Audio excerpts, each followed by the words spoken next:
All right, it's that time again, the Austin real estate market update. Let's go. All right, so let's jump in straight away to what's been happening this year in the Austin real estate market. What happened in December, because those numbers just came out, and then where we're going. Should I buy or sell real estate right now? We're looking at the data, the facts. You can't get it anywhere else. Let's jump in. All right, so this is Austin Board of Realtor data that comes out monthly. Now, this data shows trends over an annual basis. So what happened December in 2022, and that could be pretty confusing because this December 2023 data is quite different what's been happening on the trend month over month. So that's why I do the videos, is what's going on month over month, because the Austin Board of Realtor data is awesome. However, it's only showing trending year over year, and that is a huge discrepancy, a huge difference on what's actually going on right now. What's trending month over month for you to understand where we've been, where are we, where we're going. Okay, so we're looking at Travis and Williamson County data. And for Travis County, I'm looking up on my wall of fame here. I have every month mapped out over the last 2 years. So it helps us give us perspective on what's going on, which is important for you because you're hearing people talk about the Austin market from California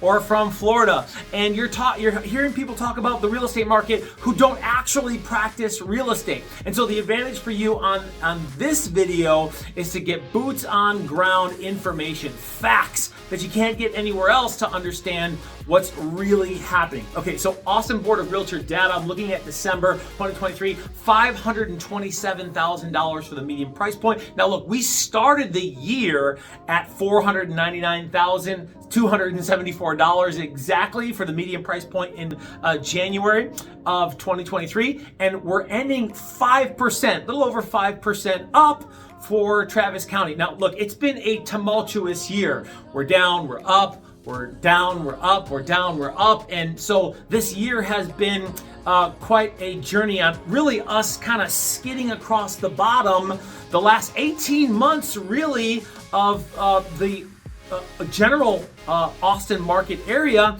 because man, the first 6 months from May of 2022 to December of 2022, the market was crashing around 25%, depending on the area that you were in. And in 2023, we kind of stabilized.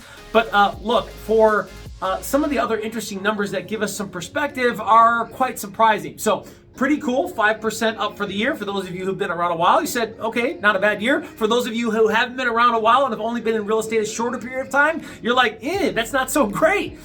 Perspective's everything. And so some of these other numbers give us indication in regards to where the market's going. For Travis County, our closed sales were up just a little bit, about 100 homes. Our days on market was 80 days on market for Travis County. That's up 10 days from the previous month. We've been hanging around 70 days for a couple of months, but that number's been steadily increasing the last 6 months. So average days on market, how long it takes to sell a home, has been nudging upwards. Now, here's where the numbers get interesting. New listings down over 300 homes for new listings in Travis County. Active listings down 900 homes.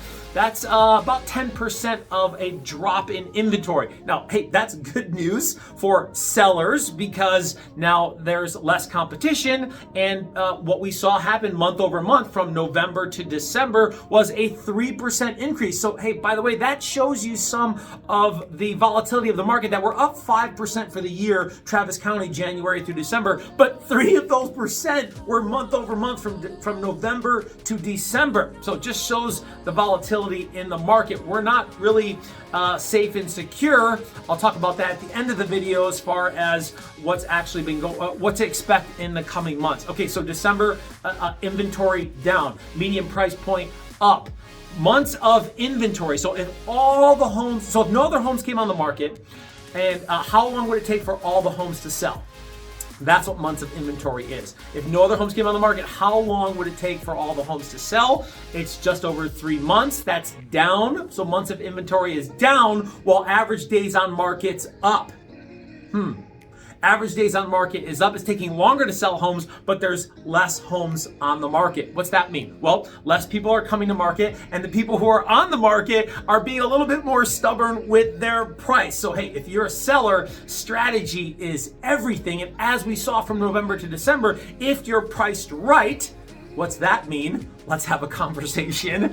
Then you still have the ability to sell for more. Your property can still go up in value. You can get a offer over asking price or over what the more recent homes that have sold for. So there's good news as a seller in the months of December. And most people think, man, the holidays, January, not much going on. Not true this year for sellers who want to get more for their property. Okay, so let's look at Williamson County now. And for Williamson County, we started the year in Williamson County at $437,000. So actually down about 3% for this entire year. Williamson County down 3%. Now, from November to December, that's actually a 2% increase. We're at $416,000 for the median price point in November, and in December, $425,000. So down 3% for the year, but up 2% month over month. So trending a little bit upwards in Williamson County. And hey, just so that you know, the reason why Travis and Williamson County are a little bit different, Williamson County a little bit more rural. Travis County obviously a lot more centralized with the central metro area in Austin. And what we've typically seen in the markets here is that Williamson County trails. So I could see some stabilization happening here in January and February for Williamson County, as far as maybe some more increased appreciation. Okay, so let's look at some of the micro numbers. Closed sales up almost 200 homes for Williamson County in December. New listings down almost 300 homes. Active listings down 400 homes, around 10% like Travis County as far as the actual inventory. So new listings, less people coming to market. Active listings, less homes on the market. Now we had the average days on market up 6 days, 81 days, very, very similar to Travis County, up 6 days from the prior month. So it's taking longer for homes to sell. However, the median price point went up, and there were less homes coming to market, less homes on the market. And so the homes that were priced right, that had more features and benefits at market value, began to sell over market value. Hey, for sellers, big tip on you to be able to sell for more. You either have to sell for, you have to have more features and benefits at market value, what properties have recently sold for, and those are the ones selling for over asking price. Or if you don't have as many features and benefits in your home, you're going to have to sell for less than what the recent comparable homes have sold for that had comparable features and benefits that were upgraded or updated. People say, well, hey, I have a new roof and a new AC unit. You're supposed to have that. And so some of these things in regards to updates and upgrades need to be looked at so that you can really figure out what your value is and where to price your home to be able to sell for more or to be able to sell quicker, because time still is your enemy regardless of any market. The longer you're on the market, the worse off you are, and the lower the offers come in at. Okay, so I had to take that detour because, man, it's so important whether you're a seller in Travis County or Williamson County to make sure that you have clarity, because clarity is power, to be able to sell for more. Okay, so Williamson County, less homes coming to market, less homes on the market. Average days on markets moving upwards, but the average price point went up. So even though it took longer to sell, the median price point went up. There were less homes on the market, and it looks like maybe the ones that did sell were the ones that had more features and benefits and sold for more. And we're seeing that, by the way, because the expired withdrawn properties are 10 to 15 a day. So 10 to 15 homes are coming off the market because they didn't sell because their price wasn't right. And so those homes are sitting there longer or just coming off the market, while the months of inventory in Williamson County, 2.5 months. Again, months of inventory is if no other homes came on the market, how long would it take to sell all the homes currently on the market? 2.5 months in Williamson County, 3 months in Travis County. Hey, by the way, historically, those numbers are pretty good as far as months of inventory. Typically, those are seller market numbers as far as 2 or 3 months of inventory. typically indicates a seller's market. However, we're in weird times with these interest rates super low and then ballooning high and then bouncing back down, a little under 7% right now. And so the buyer sentiment is some apprehension, maybe a little anxiety, and so they're being more careful. We're seeing days on market clearly reflect that, but still willing to pay more if they think the property's priced right and it has all the features and benefits that they're looking for. Median price points up. Okay, so let's take a look at this. What should you do? You're a seller and you're trying to figure it out. Hey, look, December was historically a slower month because of the holidays. This December, we saw a nudge upwards for median price point in both Travis and Williamson counties. So a little bit more increased activity in both counties. The inventory, the number of homes on the market, the number of homes coming to market go down. And so demand remained relatively high. Properties sold for more. There was more activity. And so a little bit of a change from what's historical and normal. I don't even know what that means anymore, 20 years in the business. So January, I can tell you already, as a organization that does a lot of real estate with traditional sellers and buyers and investors, man, the activity in January feels like it's even picking up even more so, where January tends to be a pretty cold, slow month in regards to market activity, showings, property selling. I'll tell you, when January numbers come out, I'd be very surprised if the median price point didn't nudge upward a little bit further.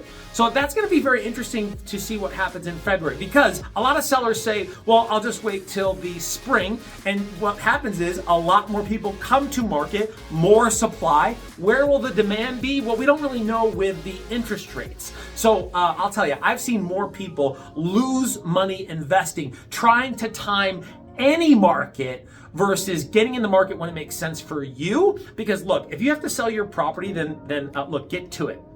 The inventory has dropped. There's momentum in the market. In the historically and traditionally slower months, December and January are busier now. So hey, get to it, because the spring could be slower. The interest rates could be higher. And so, look, I don't know. You got a crystal ball? Give it to me and let me know, because I'm not really sure where we're going in the spring. But I can tell you the micro data that shows December and January shows the market's picking up, the inventory's down, demand has been relatively high. Pretty good time for sellers right now. Okay, buyers. Should you buy right now? Interest rates still down from where they were before. We don't really know what's going to happen, but we do know that, look, those 3-4% days are over, and you counting on the interest rates being significantly lower is probably not a good bet. People saying, hey, especially lenders, I hear say this, get in the market, marry the house, date the market. Hey man, be careful with that, because you're not really sure where the interest rates could go. They could go up. And if you get yourself into a situation with a loan and you're not comfortable with it financially, or worst case scenario, having to hold that interest rate for a longer period of time, that could be dangerous. And at the same time, look, sellers are, especially for new homes, they're being a lot more liberal with providing concessions, closing costs, down payment assistance. There's a bank that we work with that provides both down payment and closing costs for you to be able to have to come with less money to the table to negotiate the price further down. Now, we did see median price points nudge upwards. A lot of those were properties that were priced right and had more features and benefits. But what about the properties that didn't have as many features and benefits or weren't priced right? Look, you need to be able to talk to a professional who can help interpret some of the market data, some of the micro data with those listings and the conversations with those listing agents to figure out which of those properties may be more susceptible to get a better deal. Hey man, so much going on. Stay tuned, like, subscribe, share. It motivates us to continue to bring the value that you need so that you can have clarity. Clarity is power. Talk to you soon.